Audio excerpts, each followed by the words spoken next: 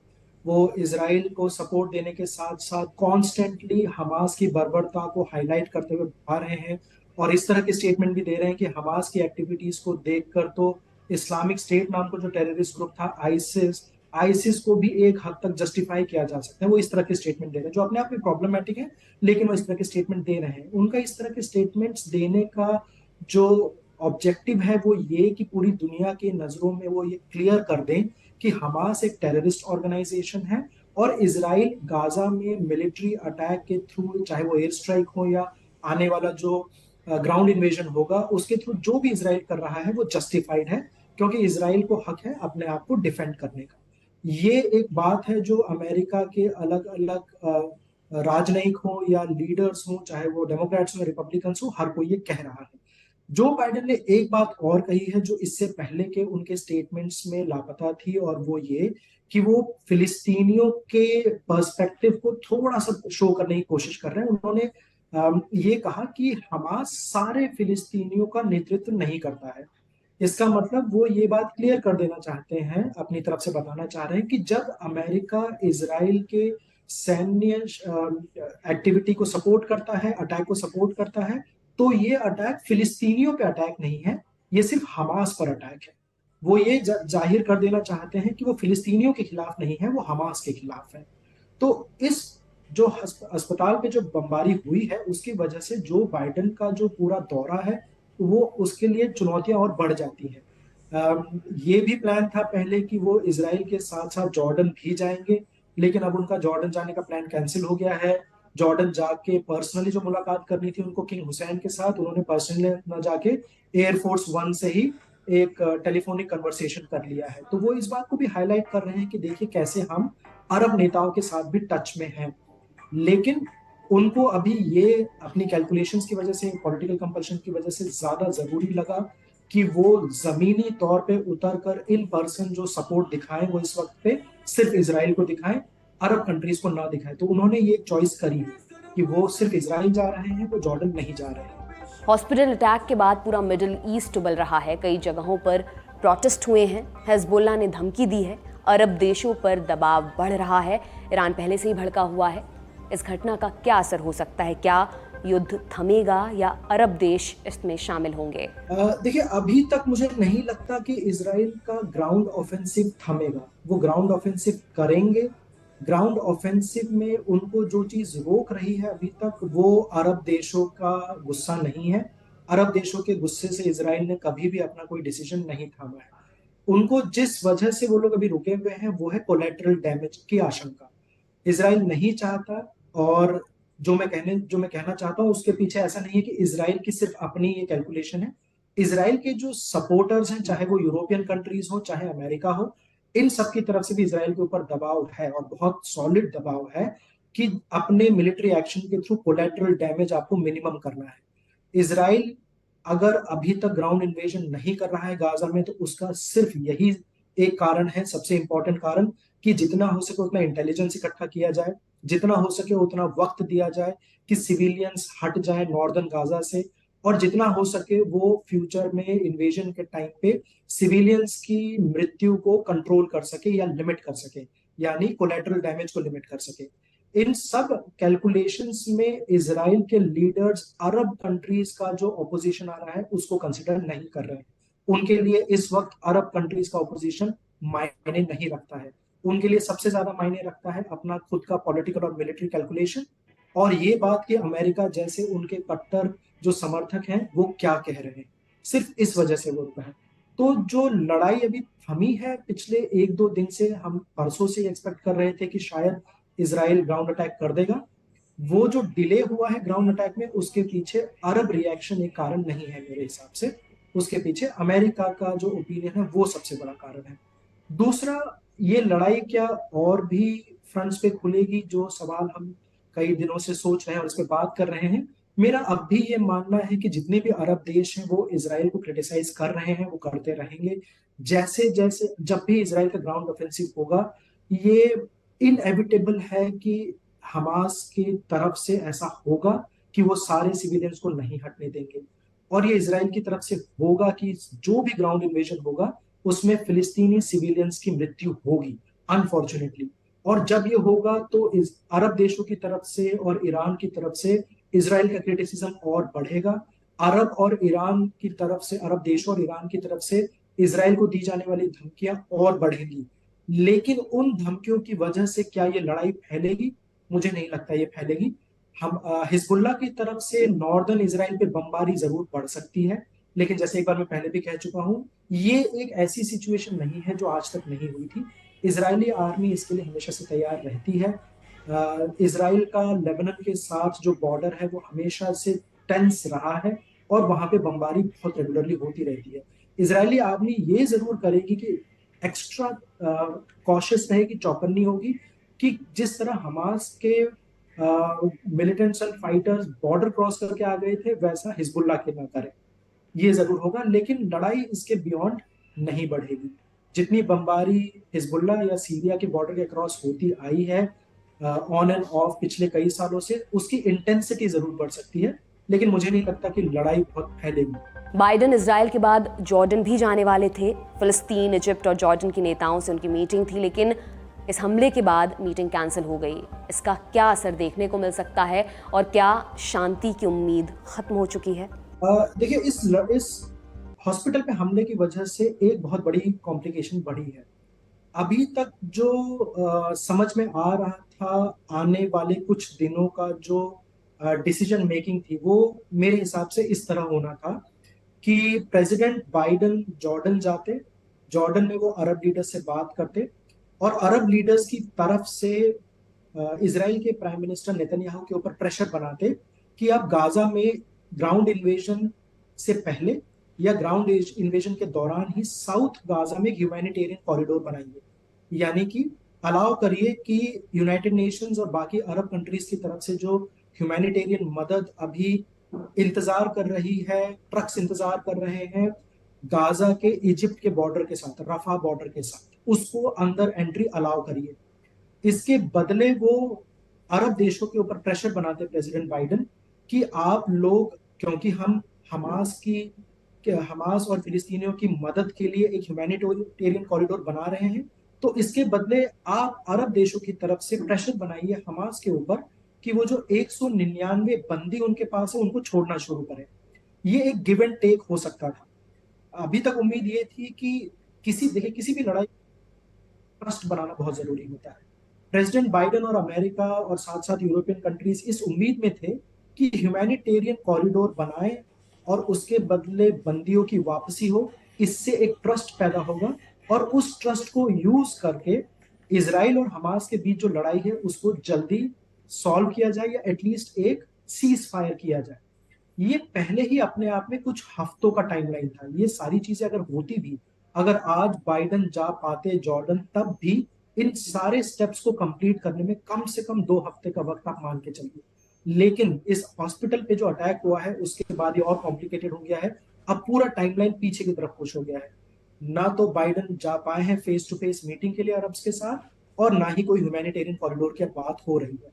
जितना भी एविडेंस देखने में मिला है, इजरायली आर्मी बहुत कोशिश कर रही है वीडियो एविडेंसेस देने के साथ, और बहुत टेक्निकल डिटेल्स बता के कोशिश कर रही है ये एक्सप्लेन करने की कि ये जो अटैक है हॉस्पिटल पे, ये हमने नहीं किया है। कोई अभी फुल प्रूफ एविडेंस अभी नहीं मिला है। उन्होंने इस तरह की बातें बोली है कि अगर इजरायली एरियल अटैक होता है, एयरक्राफ्ट से अगर वो मिसाइल या बॉम्ब ड्रॉप करते हैं तो वहां एक बहुत बड़ा क्रेटर होता है। उन्होंने वीडियो दिखाया कि यहाँ क्रेटर नहीं है, और इस बात को वो एक एविडेंस की तरह दिखा रहे हैं कि ये प्रूव करता है कि हमला इसराइल ने नहीं किया है। ये एक फुल प्रूफ एविडेंस नहीं है। हमले करने के और भी तरीके होते हैं, और ना ही हमारे पास कोई फुल प्रूफ एविडेंस है कि इस्लामिक जिहाद ने यह अटैक किया है। लेकिन अब जब बात इसी बात पे हो रही है कि हमला किया किसने है, तो शांति की बात और सीज फायर की बात कम से कम 4 या 5 दिन तक नहीं होने वाली। इसका मतलब ये हुआ, टू आंसर योर क्वेश्चन, कि शांति बहाल करने की जो उम्मीद थी वो कम से कम 5 दिन, एक हफ्ता पीछे होगी, जिसका इनडायरेक्ट मतलब होता है कि सिविलियंस की मृत्यु की तादाद बढ़ती जाएगी, जो बहुत अनफॉर्चुनेट है। अब ये भी जान लेते हैं कि बाइडेन ने इजराइल में क्या किया। 18 अक्टूबर की सुबह तेल अवीव के बेन गुरियन एयरपोर्ट पर वो उतरे। बेन गुरियन इजराइल के संस्थापक माने जाते हैं, पहले प्रधानमंत्री भी थे। एयरपोर्ट पर उनको लेने के लिए इजरायली पीएम और राष्ट्रपति दोनों मौजूद थे। ऐसा कम ही होता है। शुरुआती बातचीत के बाद प्रेस कॉन्फ्रेंस की, क्या बोले सुनिए। I wanted to be here today for a simple reason. I want the people of Israel, the people of the world, to know where the United States stands. I was deeply saddened and outraged by the explosion at the hospital in Gaza yesterday. And based on what I've seen, it appears as though it was done by the other team, not you. Biden ने साफ कर दिया है कि वो Israel के साथ खड़े हैं, किसी भी कीमत पर पीछे नहीं हटेंगे। इसकी एक कड़ी अमेरिका की घरेलू पॉलिटिक्स से भी जुड़ती है। अगले बरस अमेरिका में राष्ट्रपति चुनाव होने वाला है। आलोचना होती है कि उनकी फॉरेन पॉलिसी में खोट है। आरोप लगते हैं कि उन्होंने सुपर पावर वाली छवि को खतरे में डाला है। जानकार कहते हैं कि बाइडेन दो-धारी तलवार पर चल रहे हैं। उन्हें इजराइल को सपोर्ट देकर घरेलू राजनीति को साधना है, दूसरी तरफ उन्हें युद्ध को फैलने से भी रोकना है। इजराइल हमास जंग में बाइडेन के पास खुद को साबित करने का मौका है। कर पाएंगे या नहीं, ये देखने वाली बात होगी। अब जंग की अपडेट्स आपको बताते हैं। इजराइल हमास जंग 13वें दिन भी जारी है। कितना नुकसान हो चुका है? इजराइल में 1400 से अधिक मौतों की पुष्टि हो चुकी है। लगभग 5000 लोगों का इलाज चल रहा है। गाजा पट्टी में 3300 से अधिक लोग मारे गए हैं। लगभग 11000 लोग अस्पतालों में भर्ती हैं। हमास को हुए नुकसान का स्पष्ट आंकड़ा अभी सामने नहीं आया है। गाजा हॉस्पिटल अटैक के बाद कई देशों में प्रोटेस्ट हो रहे हैं। इराक, ईरान, जॉर्डन, लेबनान और तुर्की में प्रोटेस्ट की खबरें हैं। फिलिस्तीन के दूसरे हिस्से वेस्ट बैंक में भी हिंसक प्रदर्शन की खबर है। यूएई, बहरीन और मोरक्को ने कड़ी निंदा की है। इन देशों ने पिछले कुछ समय में इजराइल के साथ डिप्लोमेटिक संबंध स्थापित किए हैं। इजिप्ट के राष्ट्रपति अब्देल फतेह अल सीसी ने कहा, यह अंतर्राष्ट्रीय कानून का उल्लंघन है। अल सीसी आज ही बाइडेन से मिलने वाले थे जॉर्डन में, लेकिन हॉस्पिटल अटैक के बाद समिट रद्द हो चुकी है। बाइडेन इजराइल से ही वापस लौट जाएंगे। जिस समय वीडियो शूट हो रहा है उस समय बाइडेन और नेतन्याहू की मीटिंग चल रही है। बाद में बाइडेन इजराइल की वॉर कैबिनेट के मंत्रियों से भी मुलाकात करने वाले हैं। इस बीच ईरान ने ऑर्गेनाइजेशन ऑफ इस्लामिक कॉपरेशन यानी कि OIC से इजराइल पर फुल एम्बार्गो लगाने की मांग की है। OIC में 57 मुस्लिम बहुल देश शामिल हैं। कुछ देशों के इजराइल के साथ व्यापारिक और राजनयिक संबंध हैं। ईरान ने उनसे संबंध तोड़ने के लिए कहा है। चीन ने हॉस्पिटल अटैक की निंदा की है, तत्काल संघर्ष विराम की अपील की है। भारत के प्रधानमंत्री नरेंद्र मोदी ने एक्स पर लिखा, अल अहली अस्पताल में हुई घटना से दुखी हूँ। आम लोगों की हत्या गंभीर चिंता का विषय है। इसमें शामिल लोगों को सजा होनी चाहिए। आज की दुनियादारी में इतना ही। उम्मीद करते हैं कल